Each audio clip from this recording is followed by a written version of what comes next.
everybody, what's up? Welcome to All Things Fantasy Grounds Talk Show. It is Channel Rob Tui. It is Sunday night. And before we get started, let me, of course, read the disclaimer that we like to do, which I, of course, have memorized. And that is that All Things Fantasy Grounds Talk Show is meant to teach and help those of you that are watching. But the opinions stated by the four of us on the show are not that of Smiteworks USA, LLC, or Fantasy Grounds. Yeah, I have it memorized, everybody. Don't worry. So, before we get to our guest, let me introduce my co-host in no particular order. How are you, Robin Fate? What? I mixed them up. I thought I'd do a new thing I never did before. How are you, Robin? I'm great. How are you? I'm good. I tried to confuse everybody. That was funny. Mhm. Fury Fate, how are you? I'm good. I'm in the kitchen right now, grabbing some brisket so I can sit down at the computer and eat with you guys. Now, when you say grabbing brisket, you don't mean barehanded. Oh, well, I mean, I could, but no, I have like forks and pencils and stuff. Okay, so you're eating a civilized thing. Okay, good. So tonight we have with us one of the DM's Guild creators that we've made a product for, and hopefully we'll do more in the future, Mr. Christopher Moneymaker. How are you, sir? I'm doing quite well. How about you? Doing excellent. Thanks for joining us on the show. And I know the very first thing everybody wants to know is Christopher Moneymaker your real name? That is my real name. And if you want to hear the story, I'll tell you how my family came by that name. Yes, we all want to know. Okay. It was a name that was originally a German name that, depending on who you ask, was either Geldmacher or Nunemacher. Basically meant the same thing in German, where on the other side of the Atlantic, I don't know much about that, but one of my ancestors came over about 300 years ago, and they told everybody, and they kind of moved into the Appalachians in North Carolina, told everybody what it meant. Everybody started calling them Moneymaker. After 4 or 5 years, they said you can't beat them, join them, and just changed it to the anglicized version of it. It's been Moneymaker, for like 20 generations. Wow, that's amazing. I love it. Now, back in the days when you could just say you were going to change your name, you didn't have to fill out any paperwork. Now it's a nightmare. I hate my last name, and I've wanted to change it many times, but I decided that not only do I not want to pay the money, I don't want to redo everything, and plus I'm known as that, and Anyway, Moneymaker. Do what I did and marry somebody with a super easy last name, 3 letters long. That's what I did. Yeah, I actually had a young lady in AIT say, "Oh, I would something about marrying me for that," and I was like, "Well, first of all, I'm married already, but you don't have to marry somebody to change your last name." I told her, and that could have just been me being dense and her coming on to me, but I don't assume that because I know I'm not much to look at. So, any joke opportunities for you saying to people, "Oh, so you want to marry me for my money maker?" Yeah. Right. Nice. Oh my gosh. Anyway, great. That is your real name, which, by the way, I knew. I just assumed that it was, because that's too good of a name to be made up. If you're gonna make up a name, and then there's that whole radio DJ thing where you make two, like Chris Paul, or Tony Frank. Two first names. Two first names, right? Yeah. So since it wasn't a first name, I knew it had to be real.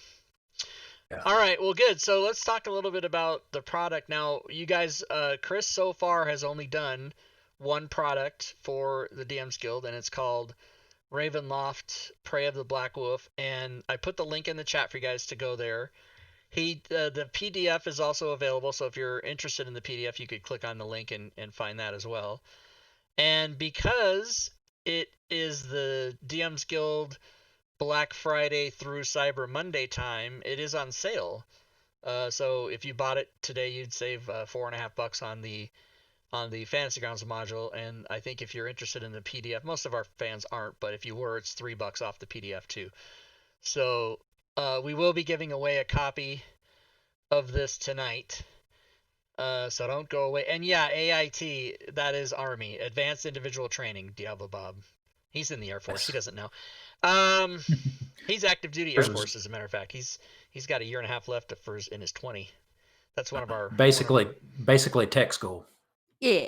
Yeah, tech school. For Air Force, yeah. He's at about the same place I am. I'm at about 18 and a half years right now myself. Nice. Damn. Very good. Awesome. I did 3 active duty and 3 reserves, and that was 6 years too much for me. Thank you. I did 4 years, no reserves. I'm such a dirtbag. I joined the Army when I was 17 years old. I joined between my junior and senior year of high school, which is, if you knew me then, even if you know me now, you know that's like not me. It was so anti-Rob Toohey to do that. But I did it, and I'm proud. Thank you. All right. Hell yeah. Yeah, Hell I was yeah. like 20. I was like 27 when I joined, and it was basically 9/11. Oh yeah. Oh, yeah. Well, and I was so mad I thought about marching down there and rejoining. I was like 34. Or no, I was 35 in 2001. And I could have done it, but they said we're good. We don't need it. Oh. Because they changed the rules too. Now I think the rule still applies. You can join the military. You used to have an age cutoff like 26 or whatever it was. Yeah. Yeah. But you can join the military if they still have this rule. If you've already had service, you can count that. You can count those years. But as long as you can retire with 20 years at age 60, then you can still join. So if you have no experience, you can join up to age 40, which I thought was crazy. But Yes, that's accurate. You- My husband was a recruiter, so I know some of this stuff. But I'm Yeah. pretty sure you still can join as long as you'll retire before you're 60. Yep. Yeah, and that's awesome because it used to be like American Idol, 18 to 26, that's it. You know, or Yeah. whatever the Yeah. hell. Yeah. You know, and then American Idol, they got in trouble. All right, what do we? Oh, D&D. Right. Yes, What's up, yes. everybody? So Chris, tell us a little bit about. I mean, I'm a particularly big fan of the Ravenloft setting. So before we get into that specifically, how did you start? Seems like you're a guy in your maybe late 40s. So how did you get into gaming and RPGs and stuff? How did you start with that? Well, like just about anybody who's been into it for a while, I'm sure I've always loved fantasy stuff. And thanks to the Satanic Panic, I didn't get to play my first game of D&D until I was 16, and I was at a Boy Scout camp, and they did a overnight canoe trip out to an island, and there were some guys playing, and they had an extra character, and me and my buddy jumped in. It was another couple of years after that until I got to play again. We were playing Dark Sun then. I was working at that camp, and one of the other guys was running Dark Sun.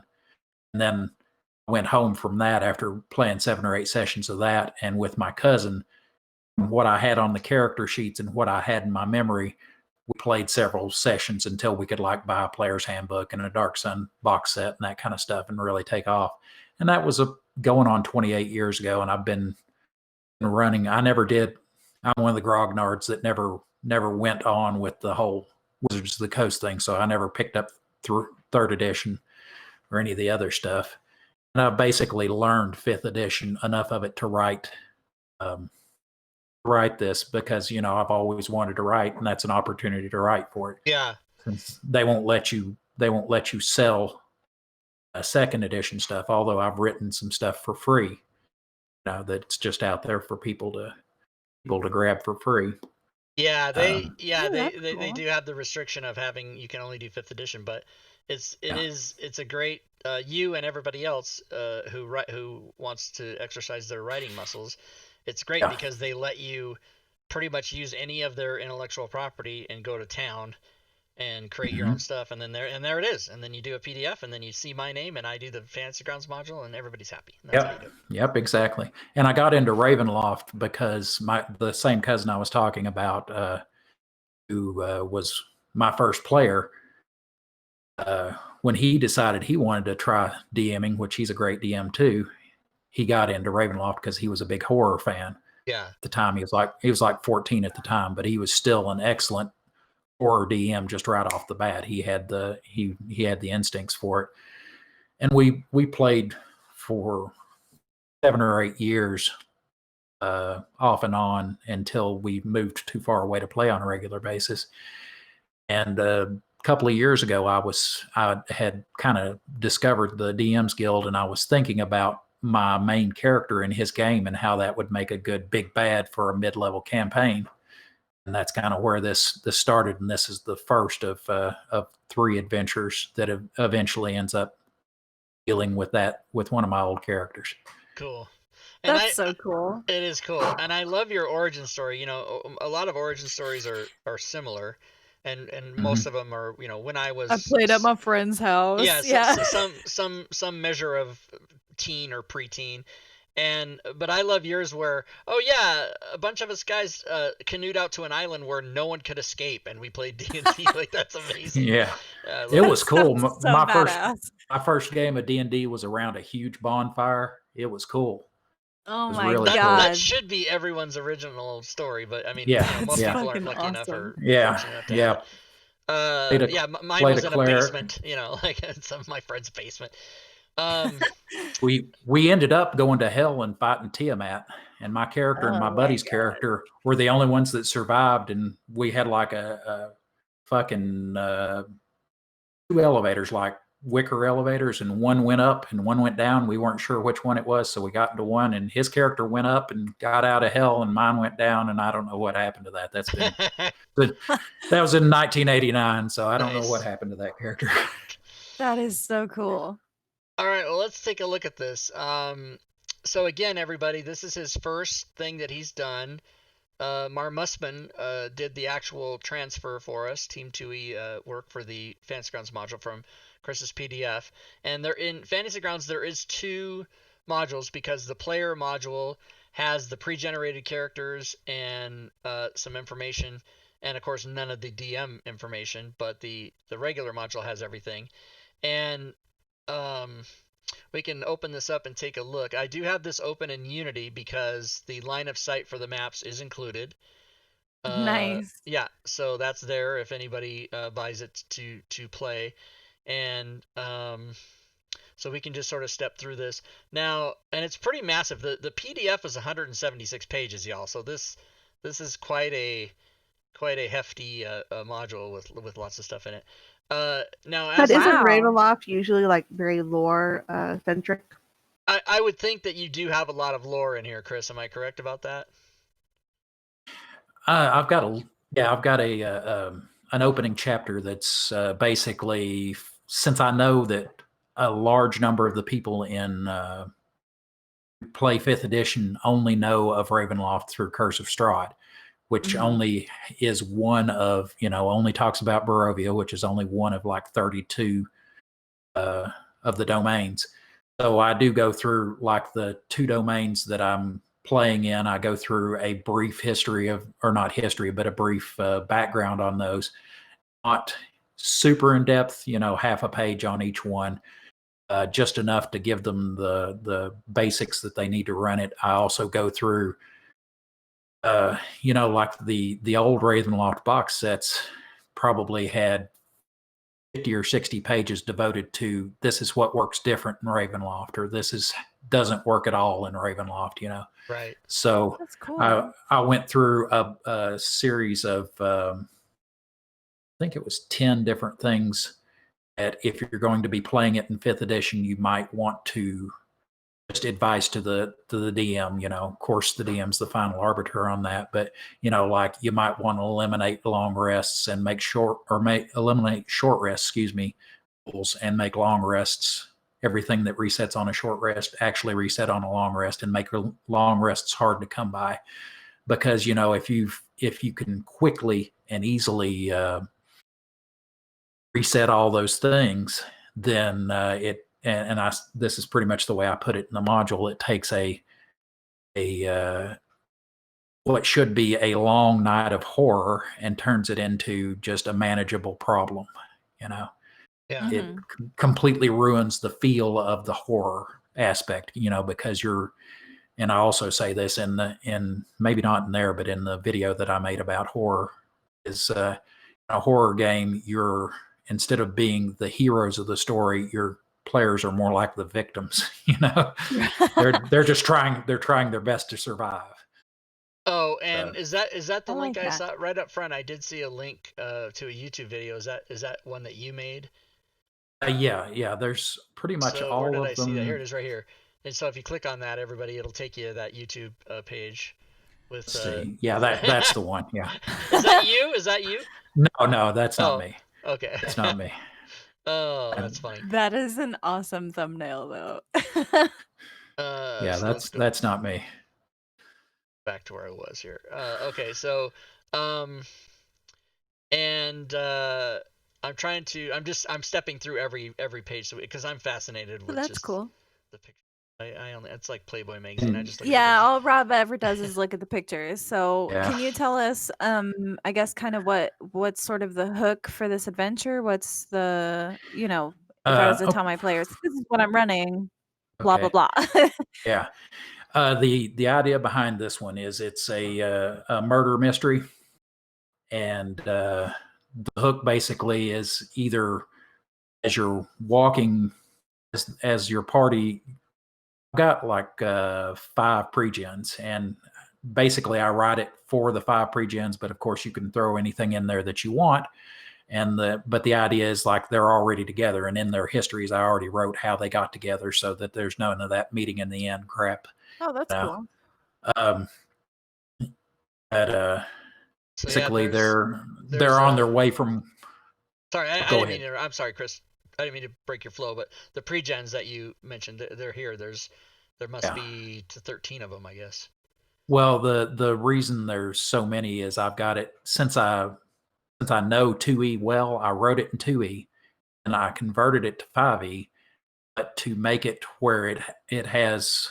I figured, well, there are a lot of people like me who don't play 5E but still play 2E. So I went ahead and much anything in there has both 5E and 2E rules. So there's a 2E player character sheet for each of those, and a 5E player character sheet for each of those. And the same thing's true of the important NPCs that I did full character sheets for too. So, I see. Yeah, some of these are NPCs as opposed to pre-generated characters that players can use. Yeah, and I'm pretty sure. I think we did not. I do the 2E part. Yeah, we didn't do the 2E part because it wouldn't work in the 5E rule set. So yeah, I don't think that's included anywhere. I mean, there might be notes about it, but. Then probably the only thing that survives is where I talk about that in the introduction. So here's a map with the line of sight on it for people that are excited about that. Whoops! Anyway, you saw it. Yeah, it's good. Boom, like that. And lots of reference maps for big areas. That's awesome. And then this one should have. Yeah, I was reading in the description that it says that there's 21 full-size maps, which is really, really, really impressive for a one-shot sort of self-contained kind of adventure. I really like that, and I think that gives it more buying power. What you guys know what I'm talking about? More value. Or production value. Yeah. There you go. Yeah, and that was one of my aims. And there are certain things that, since this is the first one I did, and there was a huge learning curve, not so much in how to craft an adventure, but in how to use all the software. Mm-hmm. And I'm still only about a third of the way through that curve, I think. So did you actually make all the maps yourself? Yes, I wrote every word, drew every pixel of all the art and all the maps. I had 3 people help me edit it, and then I had my cousin who I talked to a little bit. So about stuff. So I did. Yeah. Well, those are those guys are. You ever heard of Unseelie Sprite? You've heard of Seelie sprites or Seelie fairies. Well, in 2E there was an Unseelie sprite, and the picture didn't look all that great. So I made up a Ravenloft version of it, and there's actually 4 monsters in this as well, and that's one of them is the Ravenloft Unseelie sprite. Yes, I love the Unseelie court, like in the Feywild. I think it's such a cool concept. So I'm hoping Wizards of the Coast gives us more of that stuff. But I mean, this is awesome. But those guys, as a matter of fact, when they have that, if they survive that encounter, they'll find I don't know if he went by it too quick, but you may have seen that there was a wagon with a dead horse tied to it. They'll find the driver of that wagon tied to the back of the tree with all his skin missing from the waist up. Oh my god. Because the Unseelie Sprite are sadistic little bastards. I thought that was I don't know. I thought that was a cow. It is a horse. It's a horse with a wagon. Yeah. It is. It's a horse with one of them coming up out of the wound. Yeah, that's nasty. One of them that's halfway up out of the wound. Oh, right okay. now. Yeah. All right. Let's just everybody calm down. That's awesome. You're gonna love the sequel to this because the cover has a Lugaroo, which is basically a souped up werewolf, and it's holding a person over its head, and their guts are basically hanging out of their body, and the blood's like dripping into its mouth. So nice. Yeah, entrails pouring out is a fave. Yeah. This is cool, and I'm a big fan of like sequential sort of adventure paths, whatever you want to call that.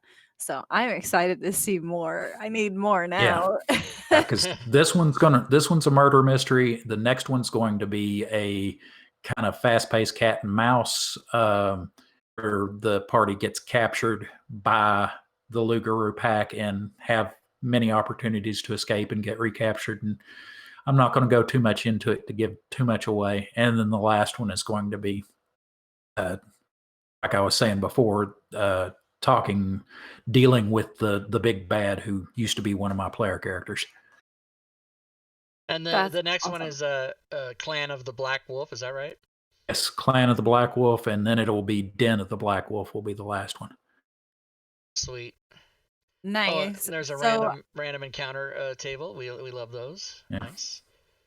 Are you pretty close to releasing the second one, or is it going to be a little further out? It's probably another month or two out. It depends. That's the thing. When I was deployed, on a normal week, I had, a certain amount of time where I was like, okay, I'm now off work and I know I've got like 6 hours before I got to go to bed. I've got plenty of time to really roll up my sleeves and draw something or bang out 4,000 words or something like that, Mm-hmm. But since I've been home, I love being home, but family I need to spend time. If I'm going to be a good husband and father, I need to spend time with wife and kids. And, right. And like I'm starting back at my regular job tomorrow. But today I finished the third of 4 chapters with the exception of I got to draw the 2 battle maps for it. And actually, I want to ask you guys a question about that. Yeah. In the second chapter in particular, I encourage people or third chapter, excuse me, I encourage the DM in a couple of different places to roll on the random encounters table and run whatever it rolls, I was thinking about it. There's one combat encounter that I know for sure, okay, this is what's happening. I'm going to draw a map for that. But then I was thinking maybe I'll draw just a map that you can use for the random encounter because basically the terrain type's about the same for the entire chapter. And you can put whatever you want to on it. And that way there's a map for any encounter in that chapter. What do you think about that? I think that's a great idea. And I'll say not many products include like sort of catch-all kind of maps for random encounters and stuff. So I think, a lot of DMs who use Fantasy Grounds are kind of used to, I need to get this forest map pack or, whatever. So a lot of us kind of have some of that stuff already. But I think that including that in a module just because is fucking awesome. And I think a lot of people will appreciate that. Ditto. Exactly what she just said. Yes. Okay. Well, that seals it then. I'll put a few hours into drawing an extra map and hopefully somebody will. I guess it would be the same for, the thing about PDFs is, that's people are, whether they're playing on their kitchen table or whatever, and depending on your DM style, players don't actually get to see most of that art and most of some of the maps, and it's just for the DM to use. But in Fantasy Grounds, everybody gets to see everything. So yeah, because we can just share like whenever monster images, or if there's like a chapter cover image. Sorry, I hit my mic. I can just share that stuff. I'd be like, look at this cool artwork of this ogre, or whatever, and it's really awesome. even when I wasn't thinking about Fantasy Grounds, I figured maybe a DM could hook up a computer to their TV, and if they wanted to show like the full size art. So that's why I've got in the, I don't know if you guys brought any of it over, but in the PDF version, there's two appendices, one that's the full size maps and one that's the full size art. So if they want to see like that picture of the Unseelie sprite, they can see it with where it's 30 inches wide by 18 inches tall or whatever. Yeah, there it's here like that. We have That's it. so cool. Everything that would be in the PDF would always come over, and people can. Okay, cool. If they want to make it bigger, they can. And usually, like if I'm the one doing conversions, for example, and if this monster here had a stat block included in the PDF, I would use that singular artwork as the token for the monster. So, and some people do it differently or whatever, but I think that's pretty common that if there's monster artwork, we'll make the token out of it. Right. Cool. So that's what we did here. So here's the stat block for the Unseelie sprite. And then the token is here, and it is. I don't know if it'll go on desktop in Unity. Yeah, it's really small. It doesn't do it in Unity, but the image is there so that the DM can go here. Here's what this looks like. And then here, let's just get any map. It doesn't even have to be a map that would be what we would use. Yeah. And then I'll show you what the token would look like on the map. So, and then if it would scale according to a grid, but you can make it, so that's what the token looks like. So that when players are doing combat, they're fighting against something that looks like that. So yeah, really cool. Awesome. Yeah, the next two, I'm definitely, because of your suggestions and your design team suggestions, I'm going to do it a little more with Fantasy Grounds in mind, because I knew that kind of thing was a possibility, but I didn't have any clue how to do it or who to do it through. You can't even imagine how much even you just saying that is, because I know Marmusman, when he did this conversion, he was PMing me every 10 minutes like, what about this? And I go, I said, I don't know Chris that well. I've never even really talked to him, but I'm sure if we write down like things that he can do to improve his PDF construction, because he's going to do more of these, and so we did that, and you seem to receive that really well. So and it's the thing about it is a lot of our work that we do is from PDFs that the authors don't consider Fantasy Grounds. They're not even thinking that in their head. It's an afterthought. Yeah. Or VTTs at all. We're just everything out there for the most part is made for at the table players, which is fine. But sometimes, we can only work with what we have. And I've noticed too, people will have certain complaints about things that Kobold Press puts out or Wizards of the Coast, big companies, and they don't like the Fantasy Grounds conversion for one reason or another. But it's not the fault of Fantasy Grounds; it's the fault of those products, because they're missing things or whatever. With the source material, and there is a writer's guide. I don't have the URL just off the top of my head, but I know it exists because I've seen it. There is a Wizards of the Coast writer's guide that literally walks you through every single thing that you need to do to make it like their books. Like, for an example of that would be, don't say you have to make a DC 15 wisdom save. You have to say you have to make a DC 15 wisdom saving throw. And Fantasy Grounds parses all of its monster stats and spells and everything off of the exact wording of whatever a Wizards of the Coast book would be. So little things like that an author might not think of is really important, because then all that has to be changed and it doesn't work. Yep. And then of course, you can't do shorthand or anything like that in Fantasy Grounds. And copying the fonts from PDFs is usually combative if authors are using special fonts that aren't just like when you Control C, Control V and paste it. Some of the capital letters are like question marks. That doesn't understand the fonts, and so so there's a lot. Which I'm sure was the case in this one, since I use that kind of Gothic font. And if you want, from now on, I can do a Times New Roman version that I send to you guys. Yeah, and I wish every. That thing I send you where it says, here's how it works, and here's the, we do it for free and we take a commission and blah, blah, blah. And it says right in that thing, that the font must be copyable, but people don't pay attention. We get it.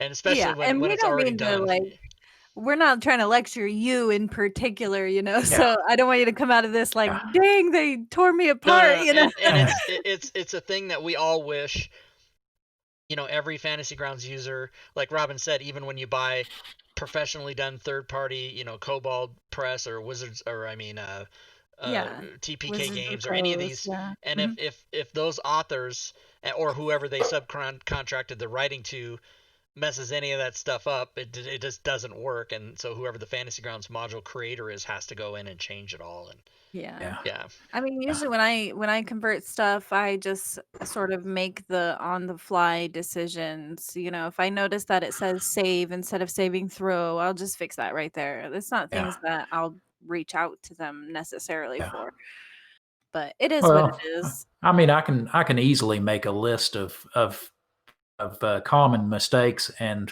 when I'm doing it, just do a search, a find and replace. Mhm. You right, know, yeah, and that's And you'd usually be what we doing end up so doing, much yeah, more than anybody else does. Like if you just even did that, you know, that would put yeah, your stuff, you know, people will appreciate that so much yeah. more. And I don't gotta. worry about giving me constructive criticism. That whole sensitive artist thing is, if you're going to put it out in the world, especially if somebody's nice enough to actually give you real constructive criticism and not just shit all over you. Right, yeah. Yeah, I appreciate that. Oh, of course. I think so. I always like, you know, whenever we talk about people's work on here, I like pointing out the things that I am fascinated by and the things that I like. So I'll tell you Mhm. right now, I think that there are so many maps in this. It looks like a very thorough, well laid out adventure, and I think that that is fantastic. I think Yeah, when people buy this and they open it up, they're going to be like, look at all this stuff I get, you know, yeah, because sometimes you'll spend $10 on something and there's not that much in there, or, you yeah, know, $15, there's not that much in there.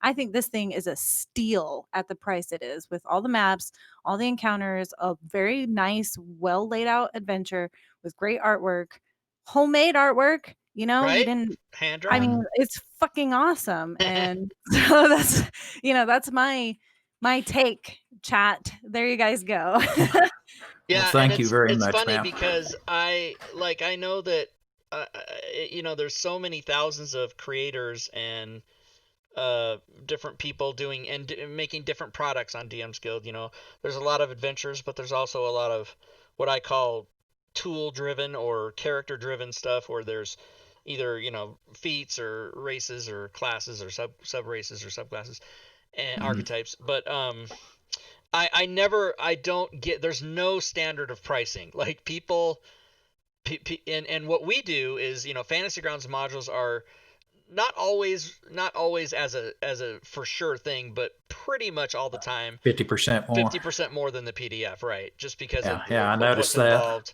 And a lot of people, sometimes new people, especially newer DMs Guild customers, they don't understand that.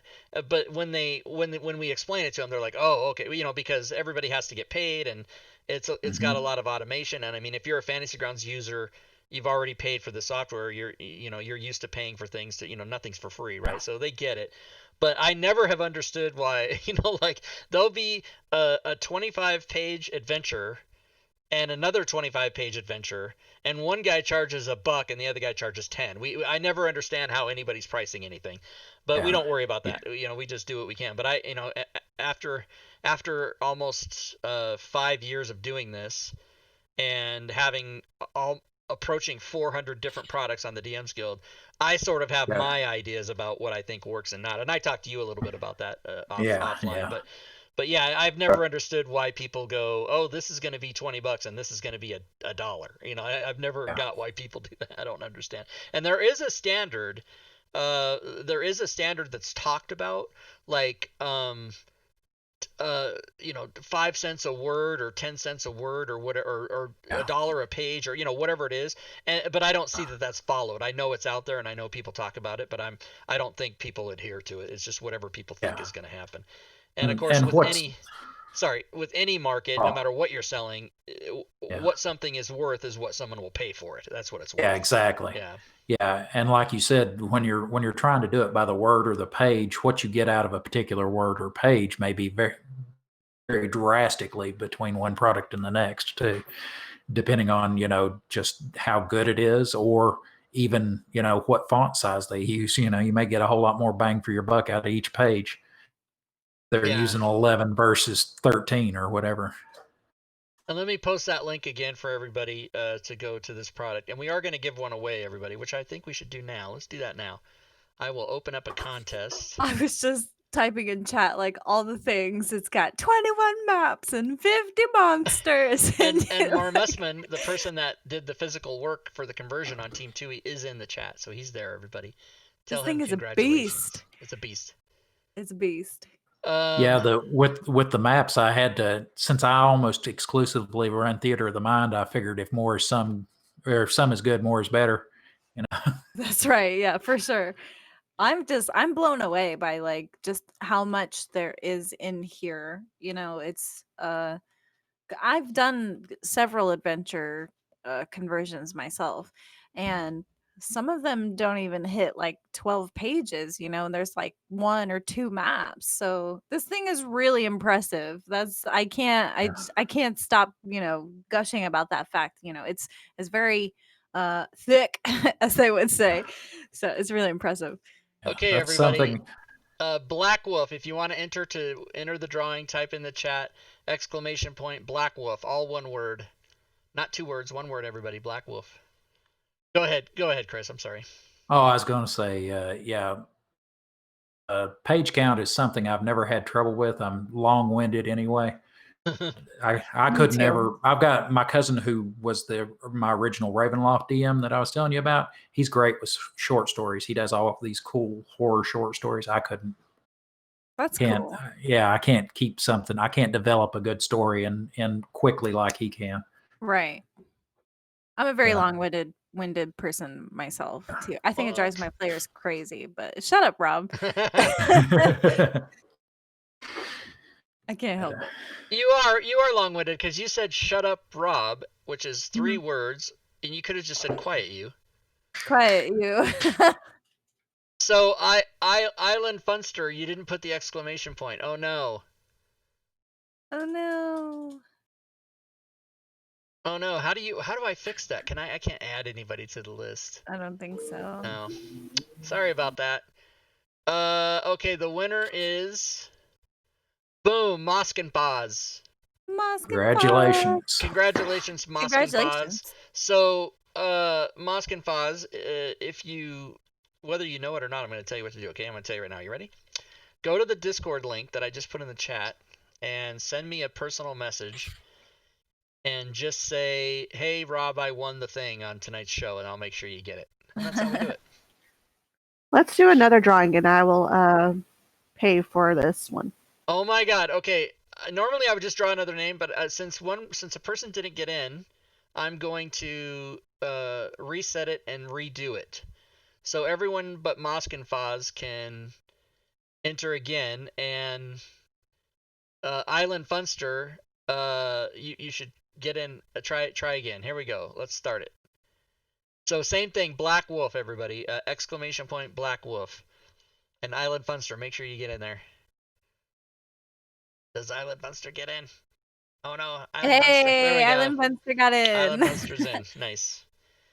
And thank you, Furied. Yes. This prize is brought to you by Furied Fate. Yeah, this prize brought to you by Texas's own Jewel, Furied Fate. She's the Texas Jewel, everybody. Yeah.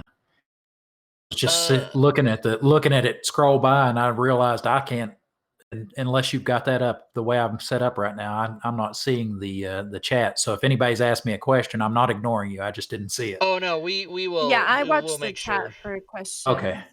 There was one earlier, but I think Diablo Bob was being goofy. Oh yeah, well, so the questions, I told him I'm not asking him. Diablo Bob's question was, when is Chris gonna run a game on my channel that I'm a player in or something? He was trolling me. It's not...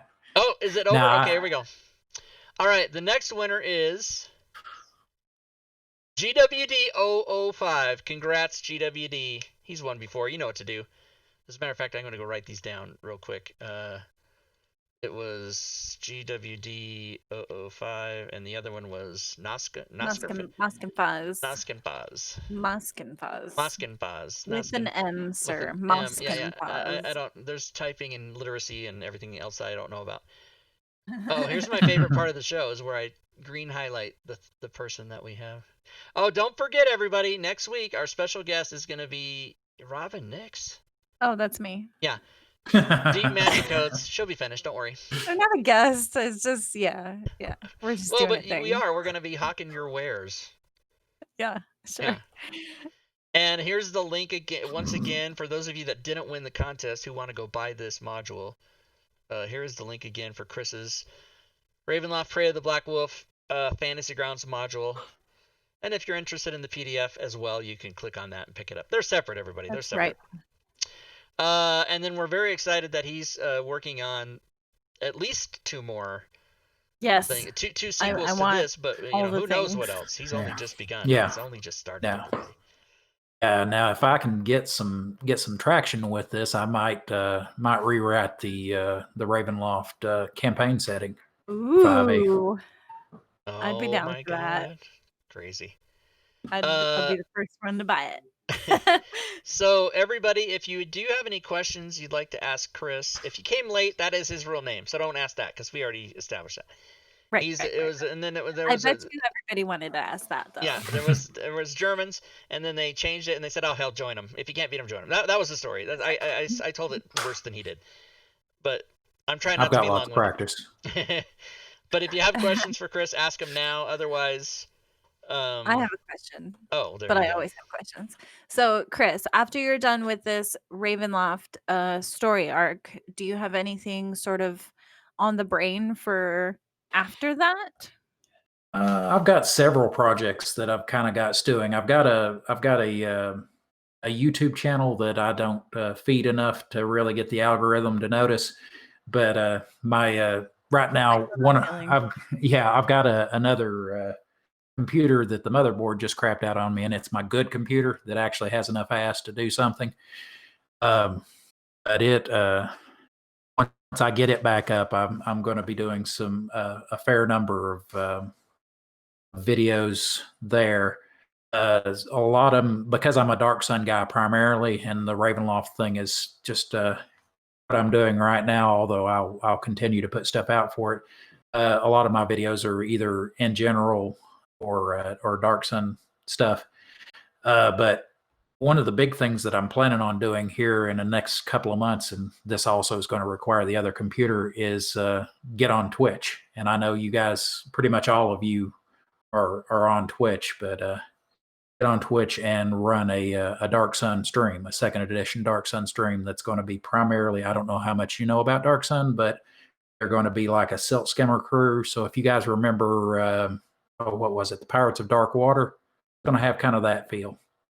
It'll be popular because everybody likes old stuff. Everybody loves Dark Sun. Yeah. Everybody loves all that stuff. Chris, I found you on YouTube. Are you, can I have your permission to share your YouTube channel with the chat? Oh, yes. Yes. Yeah. Any cross-contamination we can get going here, it'd be great. You guys go follow him, subscribe, whatever it is. I'm sorry, Robin. Do you have other socials like Twitter or anything you want to give out to people?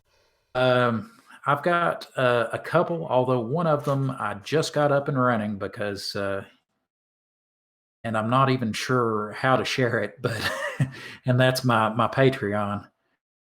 I'll look it up and I'll share it. Let me see what I've got written here. It would be probably either under my name or under Dark House Rules, but I was looking all over the place for a link and could not find one. There's a guy named Chris Moneymaker who's a poker player that won the World Series. I didn't know that. Yeah, he's like my 5th cousin. Is he really? Yeah. When I came home from Iraq, that's when he did that. When I was in Iraq, and I came home and I was at the Provost Marshal to get a sticker to get on Fort Campbell, and they were like, "Are you that guy?" And they gave me no context, and I was like, "Well, if you're talking about me, I guess I'm that guy." And a couple of days later, one of my buddies was at one of those payday loan places you're not supposed to go to, and I was waiting in a pool hall for him to get done, and the waitress explained to me that that the world champion of poker and that was a big thing, not only because of his name, but because he wasn't a professional before then. He'd won his way on by playing online. Yeah, I remember that because had went all the way. I was heavy into poker, 15, 20 years ago, and I remember that guy because no one had ever like entered that wasn't a professional. Yeah, he just was nobody, and he won the whole thing. And then he ran the table. Yeah. Yeah. Yeah. If you ever want to be able to say you beat Chris Moneymaker at poker, you can play me, because I've played maybe 20 games of it in my life and never Texas Hold'em. So all right. He'd probably mop the floor with me. Let's see. So the Patreon, I couldn't find it under Chris Moneymaker. Well, wait, hold on. Let me try Christopher Moneymaker. I tried that too. Okay. Yeah. And I do have something similar set up, just because I tried Patreon, and for some reason, I don't know if it was the browser I was using, but I couldn't find the launch button. So I kind of went away from it for a few months and went over to Subscribestar, and I've got a fully set up Subscribestar page, which is basically the same thing as Patreon. Just a different version, and that is subscribestar.com at dark/house/rules, all lowercase.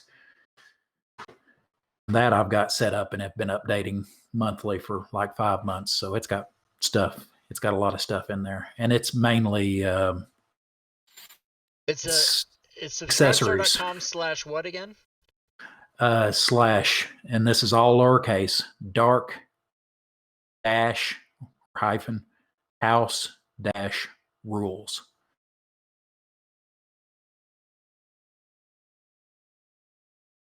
Yeah, I'm not. I apparently I don't. I can't. I can neither listen nor hear nor comprehend nor understand nor type. Okay. I'm putting it in chat. Okay. I got it. Thank you. I got it.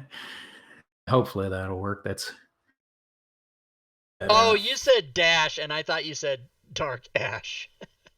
Dark ash. But P.S.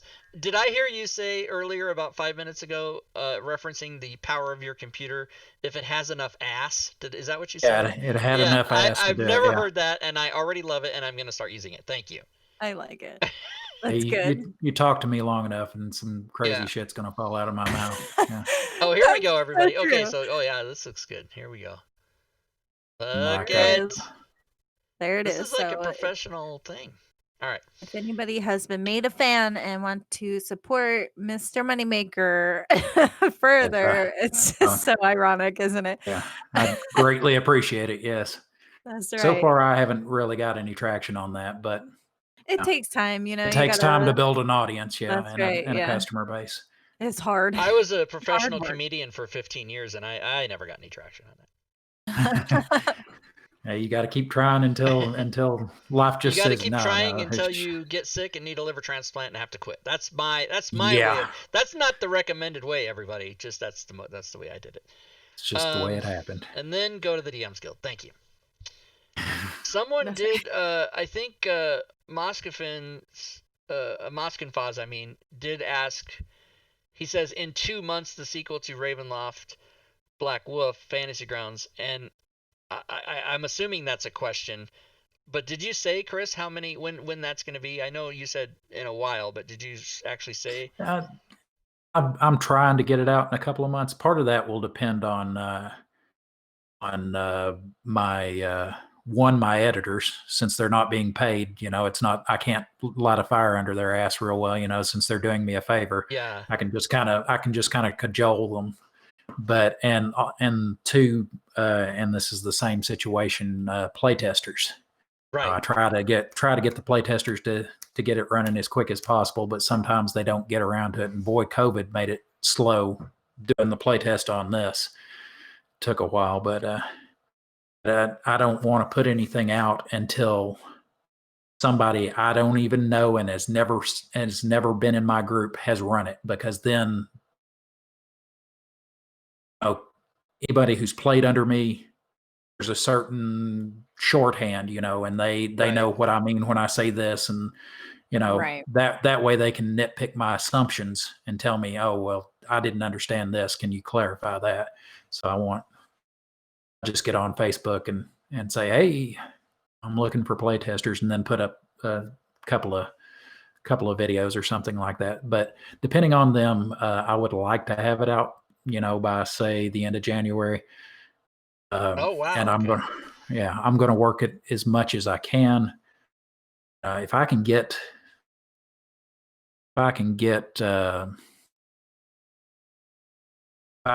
like 4 hours straight to sit down, I can pretty much knock out like an 8 or 9 page chapter, with the exception of the art and the maps.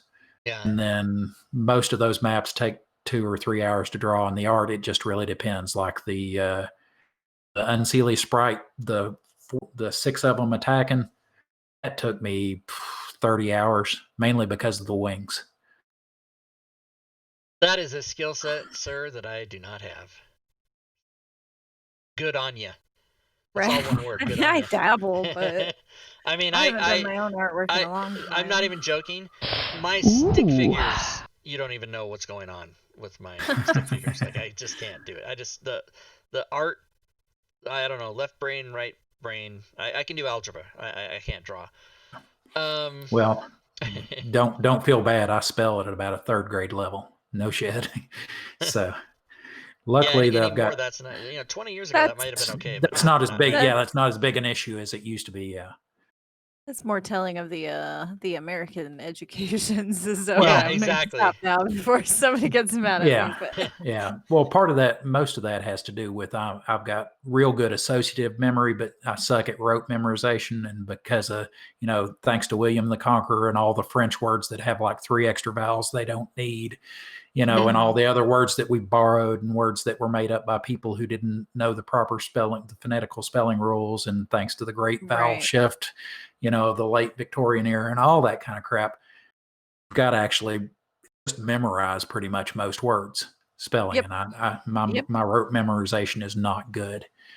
I remember things through chains of association. Yep. That makes sense. Talk good. Stop it, Rob. Yeah.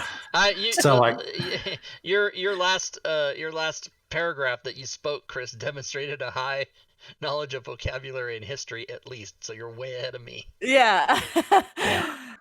I don't know who William the Conqueror conquered, but I know he was a conqueror. Oh my God, Rob! Yeah. I don't know. You heard the Battle of Hastings? There's a Hastings Records near my town. Yeah. I know that. And the Bayeux Tapestry. It's when the Norman Duke came over and conquered England. Because of that, French was the courtly language of England for like 300 years, and that's the reason we have so many French words, and especially martial French words like battle, or like all the armor names, like a Van Brace, or like on a sword, the Keon, which everybody says Quillon, but it's actually pronounced Keon, the little side guards and all that, that's all French because of that. So that's the reason is no, I did not know any of that. Yeah. And that's the reason I know French fries. I know that. Yeah. That's like one of my favorite historical time periods, because he was the king in like the very early 1000s or whatever you want to call that. Yeah. It was 9 something that the Battle of Hastings took place. So yeah, it was right at the very end of the 1st millennium, beginning of the 2nd millennium. Yes. There's part of the Bayeux Tapestry there. Period of time. All right, there's the link, everybody. Go read about William the Conqueror. Rob pulled up the Wikipedia page. It was the 1000s, like you said. And as much as I can, while still keeping it so kind of fantastic in my games, I like to ground them in a certain amount of realism. So yes, me so too. that's, and I love history, really so that makes it easy. Like out there shit too. Yeah. I do sometimes too. The way I do that is I tell the player you're in a dark cave and it feels damp in here, and then I throw water in their face. That's how I do realism. It's all you do all that on your fantasy grounds. I can't do it in fantasy grounds. That's the next thing they need to have. Is they need to have something that sprays out of your computer that I can control. Like real effects. Yeah, like I can put like a shit smell or water in your face. No. Or pizza. God, no. I'd hate to see somebody at your table fall asleep. They're going to wake up with their hand in a bowl of warm water, aren't they? Right. Or the other thing would be not over your computer, but in your house, like an air raid sign that I could trigger to wake you up. No, that would drive me crazy. Can you imagine subjecting yourself to something like that? That'd be great. Yeah, All right. in the army again. History lesson has concluded, everybody. Well, I mean, for me it is. Yeah, I'll This get off is a that. great show. I'll get off that tangent. I'm Uh, sorry. I'm a king of tangents. No, No, you're that's all right. good. Yeah, no, Don't apologize. you're speaking to 3 people of the choir of tangents, so you're fine. Yeah. Um, if you guys have any more questions, please ask them now because we're getting ready to wind down. And we would like to give you, Chris, a chance to say last words to the viewing audience, either now or on YouTube later. And by the way, if you're watching this on YouTube later, look for the link to Chris's product below in the description. I'll have the link down there. Anything else you'd like to impart on people that you haven't already said, or did we forget to ask you anything? The only thing that I think I would like to about the product in particular, that someone who say has only got 5th edition experience, or even has only got experience in the last century, since the turn of the century, only played in the Wizards of the Coast era, is that the feel of this is old school. So it has that AD&D. It doesn't. This module doesn't hold your players' hands. So give them a little heads up on that. Say you're gonna have a real sense of accomplishment when you're done with this. Yeah, cool. And I like that. I think especially some older players, 40s, 50s, and guys my age, people our age would appreciate that, because if you started with that and you've been gaming for 40 years, then you'll appreciate that even more. But it's also good for new people as well. So there you go. Yep. Yeah, And it's good for the horror. Yeah, it's really good for the horror too, because if the mechanics are doing all the work for you, you don't have any reason to be afraid for your character. Right. I like it. I think this is awesome. I'll be picking up my copy. So well, thank you now I very need the much for your sequels. sale. Yeah, Yeah, absolutely. I'll be working on it. Like I said, I just finished writing the 3rd chapter of 4 today. So nice. Sweet. Jinx. All right. Well, we want to thank you, Chris, for coming on the show. We hope everybody enjoyed seeing Chris's product, Ravenloft Prey of the Black Wolf, and it is, of course, available on DM's Guild, both in PDF and Fantasy Grounds form. And in case anybody missed it, he's working on 2 sequels, one of which should be out after the start of the year, and the next one a few months after that. And so keep a lookout. We'll keep everybody informed on that. And any final words to Chris from the ladies before we let him go? Thank you for coming on the show, and your work is amazing. And I can't wait to throw it at my players. So thank you. Well, thank you all very much for having me. I really appreciate the opportunity. And Rob, thank you for giving me the opportunity to open into a new market. Yes, sir. I really We're appreciate happy to do it. Tell your friends. Oh yeah, I'll be sharing this all over Facebook, All as much as they'll let me, until they put me in Facebook jail. All right. Well, thanks for coming on the show, Chris. We really appreciate it. All right. Y'all have a great evening. All right. Have a good care, one. Sir. Bye. All right. There he goes, everybody. Chris Moneymaker, master Ravenloft creator of the things. You guys all saw it. Don't pay attention to me. What a cool last name. He's got the best name. Moneymaker. It's so awesome. He could do so many jokes. I bet he doesn't because he's sick of it, but he could be like, I'm going to shake myself. I hope he gets like huge, because what a cool fucking last name. Right? That's awesome. Like there's if your name's Moneymaker, people want to give you more money. Give him money. Right? Just keep giving You're him like money. legally obligated to, right? That's right. I mean, he is a moneymaker, so that's how you do it. Right. Yeah, for sure. That was All awesome. right. Well, there you go, everybody. So as we do on Sundays, we're going to stop the show and wait a few minutes, and then we'll come back and play Jackbox Party Pack games with everyone. So you're welcome to stick around. And Jackbox! As a reminder, we can have up to 10,000 players. I'm not joking when I say that. Nobody ever believes me, but if you know about Jackbox Party games, you can literally have 10,000 people playing at the same time. Only I think usually between 6 and 10 can be in a game, but the audience members who are watching, you can actually answer questions and affect the outcome and skew the stats and all that stuff. So you should do it. Yes. Come Come play with us. Yeah, come play with us. Did I miss anything? I think that's it. That's it. We'll see you guys in a couple minutes. All right. We'll be back, everybody.